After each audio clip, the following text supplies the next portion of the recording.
Okay, so this is my automated rocket that I've designed in Juno New Origins, and I'm going to take you through how it works.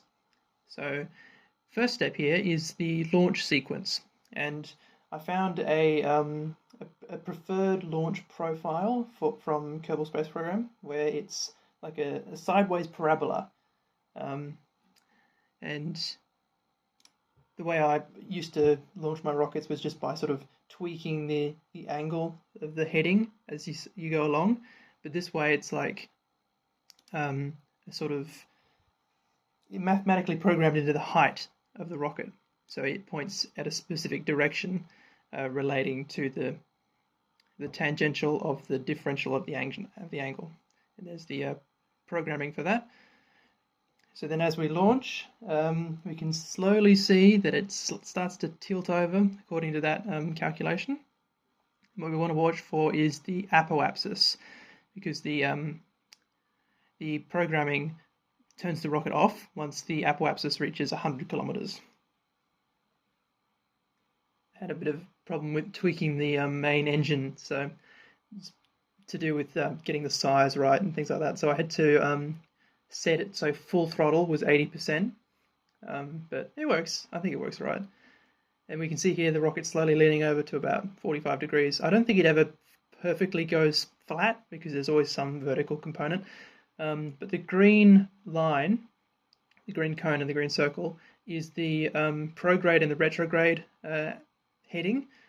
So that what you want is the prograde to follow that parabola, but you can only point where the white or the blue arrows are, so you kind of have to sort of get what you can take, but I think it's all right. It works enough.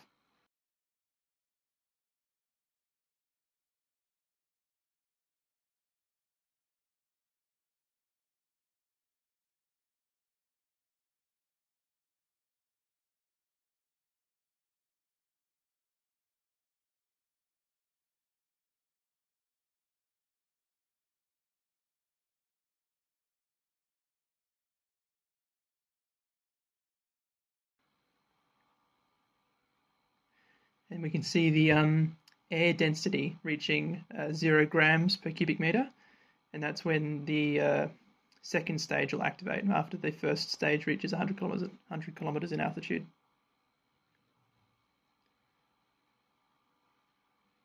There we go. It takes a little bit of time for the engine to turn off, so we get an apoapsis of 102 kilometers.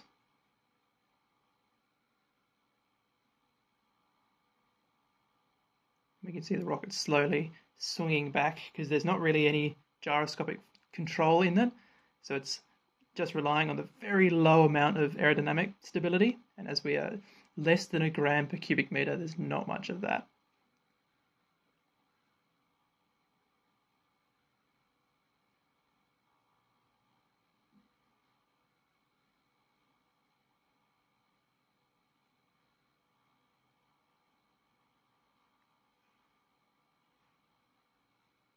There we go. The second stage has deployed the fairings, and we can just get rid of the heading there. You see that's pointing prograde. Now it's not trying to follow that parabolic path anymore, it's just sticking to which direction the rocket's already going, so then it can round off the orbit a little bit better. We can see here that we're not in an orbit right now, we're just in a very long arc that's going to crash back into the sea. So we wait until we're 20 seconds away from that apoapsis, and then we can turn the rocket on and try and circularize our orbit.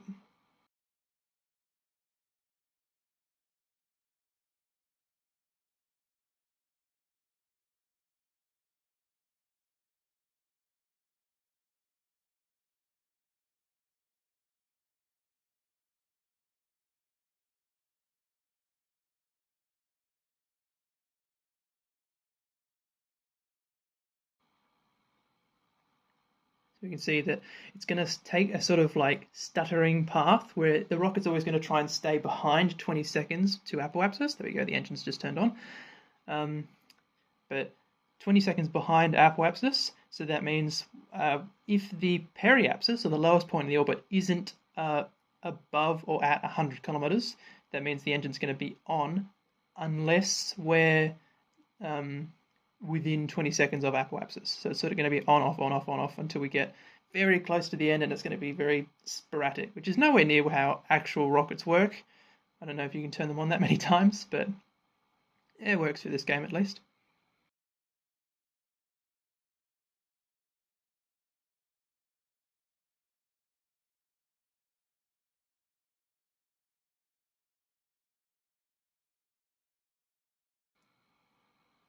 So you can see that stuttering motion slowly prolonging how far we go until we crash back into the ocean, until eventually it'll wrap right around the planet and we'll have a periapsis.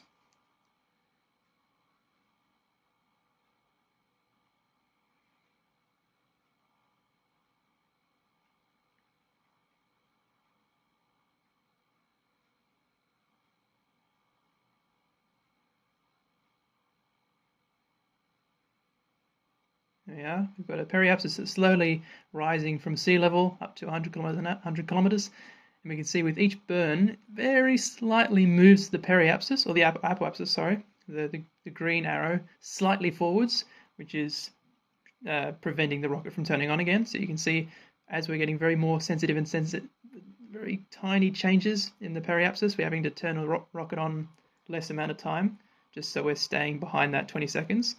And the way I programmed it, probably not the best way, is that if you get the timing wrong, and I think if it reaches apoapsis while the engine is off, that means the engine turns on and doesn't turn off again. So you then just go spiraling off into space. And it's not really the best way to do it, but it works well enough.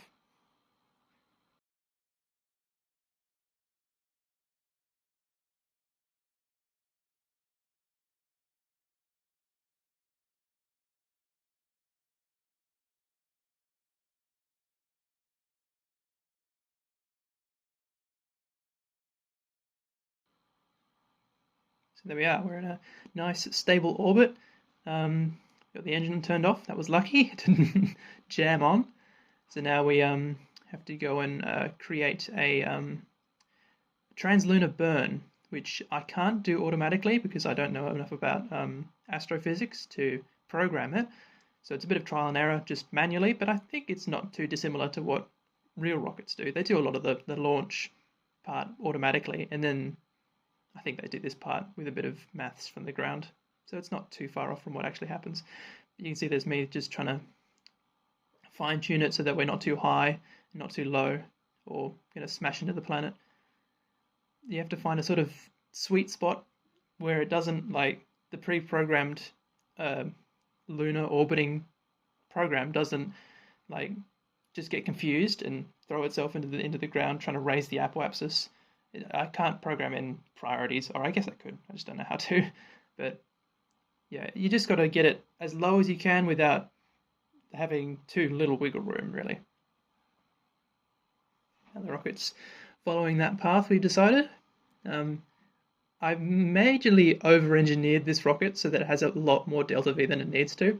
So we use the second stage to do our translunar orbit or translunar burn, which I think is what a lot of like rockets do. I don't know. I think Martian rockets do that a bit, but yeah. So we have got a third stage that can do all this sort of slowing down and intermediate stuff, but it isn't really needed. But it's nice to have more than you need when you're trying to do all this automatic stuff. So we've got a periapsis around the moon there of, what was it, 8 kilometers? I think it was it. So that's enough that we're you can do it all automatically and it won't need my help too much. And then we've just done our little correction burn there. So then after I hit spacebar and separate from this second stage, we will be operating completely automatically, and we'll land on the moon whether or not we do without any human interaction. So that's pretty fun. There we go. And my hands are free at this moment. I will not do anything further.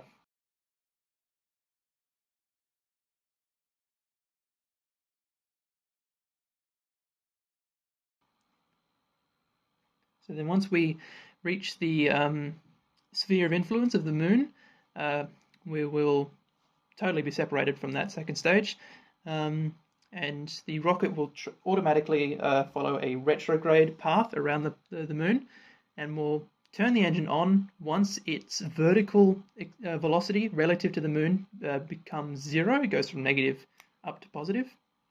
It's because we're not really in an orbit right now. You can see how it just sort of slings around it. Then we'll go into a solar orbit, which isn't fun. But it's annoying because the computer doesn't recognize that point there as a periapsis, so you have to try and bodge it yourself. But there we go. It's recognized it well enough, and we bring down our orbit to actually be circular around the moon, and we close it down to less than 100 kilometers. So it's basically like the circularization, just in reverse.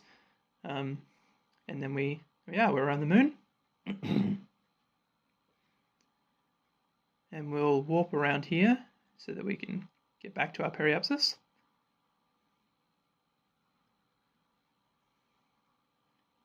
You have to slow down so it actually finds the right time to do it. And then we'll swap our apoapsis and our periapsis so that we have a very, very low orbit. We're close enough to the moon that we don't have to spend that much fuel to actually deorbit and head towards the ground. And I programmed in a little spot where it waits 1/3 of the orbital period, just so it might have a chance to get closer towards the sun side, because it's a lot harder to diagnose things when it's in the dark like this. Yeah.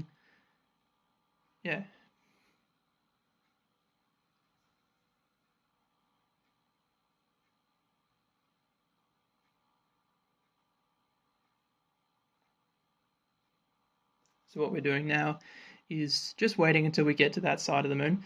It's annoying though, because the last step before we do the retrograde burn to land is doing a very brief burn to actually get rid of the orbit and turn it into a crash, basically. But I don't know exactly where that point happens because I don't have a timer that tells how far 1/3 of the orbital period is. So you have to sort of time-lapse it. But you can't time-lapse it too much, otherwise it ignores the command until you come out of time-lapse. And then you might throw your orbit out in a weird way, which doesn't seem as fun. So we'll wait until we actually get that proper programmed retrograde burn, which means we might have to wait a bit.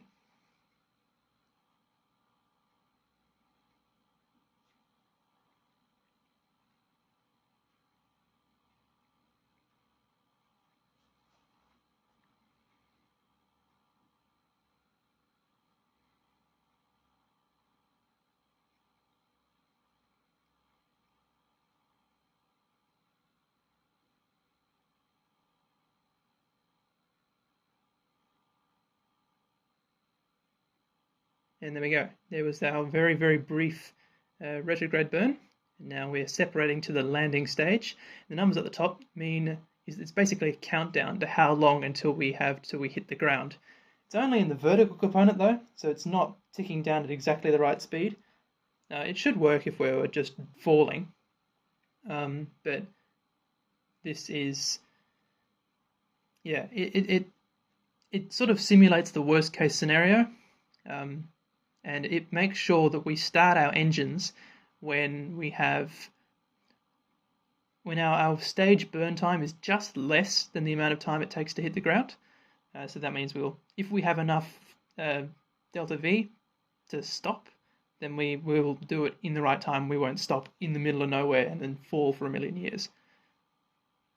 There's me time-lapsing to the right point, and the engines turn on, and we're starting our final slowdown onto the moon. So it kicks down in several stages. Once we get below 250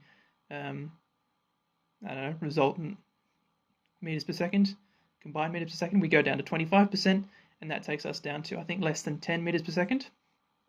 So if we watch the vertical and lateral acceleration, that engine turns off when we're pretty slow, and then we eject the final stage, which has a very tiny engine that has a thrust-to-weight ratio of 1, which means that we don't accelerate downwards. We just sort of float downwards with the vertical velocity that we had when we ejected.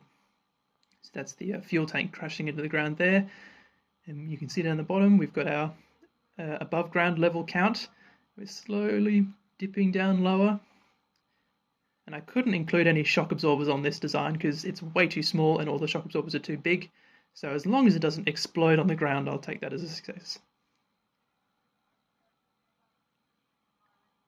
There we go, we bounce once, but our little tripod legs make sure we don't roll any further.